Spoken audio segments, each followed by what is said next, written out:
Ordination of the priests.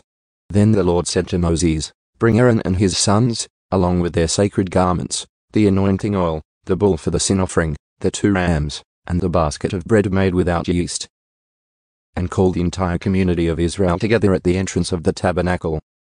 So Moses followed the Lord's instructions, and the whole community assembled at the tabernacle entrance. Moses announced to them, "This is what the Lord has commanded us to do." Then he presented Aaron and his sons and washed them with water. He put the official tunic on Aaron and tied the sash around his waist. He dressed him in the robe, placed the ephod on him, and attached the ephod securely with its decorative sash. Then Moses placed the chest piece on Aaron and put the Urim and the Thummim inside it. He placed the turban on Aaron's head and attached the gold medallion, the badge of holiness, to the front of the turban, just as the Lord had commanded him. Then Moses took the anointing oil and anointed the tabernacle and everything in it, making them holy. He sprinkled the oil on the altar 7 times, anointing it and all its utensils, as well as the wash basin and its stand, making them holy. Then he poured some of the anointing oil on Aaron's head, anointing him and making him holy for his work. Next Moses presented Aaron's sons. He clothed them in their tunics, tied their sashes around them, and put their special head coverings on them, just as the Lord had commanded him. Then Moses presented the bull for the sin offering. Aaron and his sons laid their hands on the bull's head, and Moses slaughtered it. Moses took some of the blood, and with his finger he put it on the 4 horns of the altar to purify it. He poured out the rest of the blood at the base of the altar. Through this process, he made the altar holy by purifying it. Then Moses took all the fat around the internal organs, the long lobe of the liver, and the 2 kidneys and the fat around them. And he burned it all on the altar. He took the rest of the bull, including its hide, meat, and dung, and burned it on a fire outside the camp, just as the Lord had commanded him. Then Moses presented the ram for the burnt offering. Aaron and his sons laid their hands on the ram's head, and Moses slaughtered it. Then Moses took the ram's blood and splattered it against all sides of the altar.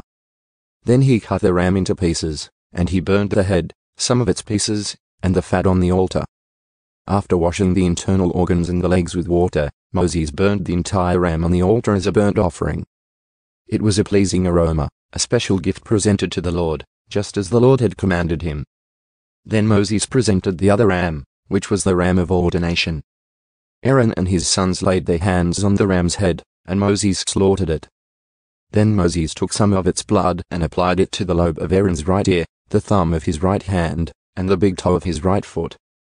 Next Moses presented Aaron's sons and applied some of the blood to the lobes of their right ears, the thumbs of their right hands, and the big toes of their right feet. He then splattered the rest of the blood against all sides of the altar.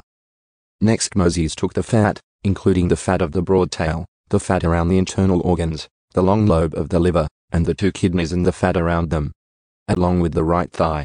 On top of these he placed a thin cake of bread made without yeast, a cake of bread mixed with olive oil, and a wafer spread with olive oil.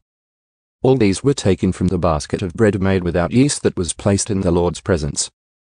He put all these in the hands of Aaron and his sons, and he lifted these gifts as a special offering to the Lord. Moses then took all the offerings back from them and burned them on the altar on top of the burnt offering. It was the ordination offering. It was a pleasing aroma, a special gift presented to the Lord. Then Moses took the breast and lifted it up as a special offering to the Lord. This was Moses' portion of the ram of ordination, just as the Lord had commanded him. Next Moses took some of the anointing oil and some of the blood that was on the altar, and he sprinkled them on Aaron and his garments, and on his sons and their garments. In this way, he made Aaron and his sons and their garments holy. Then Moses said to Aaron and his sons, "Boil the remaining meat of the offerings at the tabernacle entrance, and eat it there, along with the bread that is in the basket of offerings for the ordination, just as I commanded when I said, 'Aaron and his sons will eat it.' Any meat or bread that is left over must then be burned up. You must not leave the tabernacle entrance for 7 days, for that is when the ordination ceremony will be completed. Everything we have done today was commanded by the Lord in order to purify you, making you right with him. Now stay at the entrance of the tabernacle day and night for 7 days, and do everything the Lord requires. If you fail to do this, you will die, for this is what the Lord has commanded." So Aaron and his sons did everything the Lord had commanded through Moses.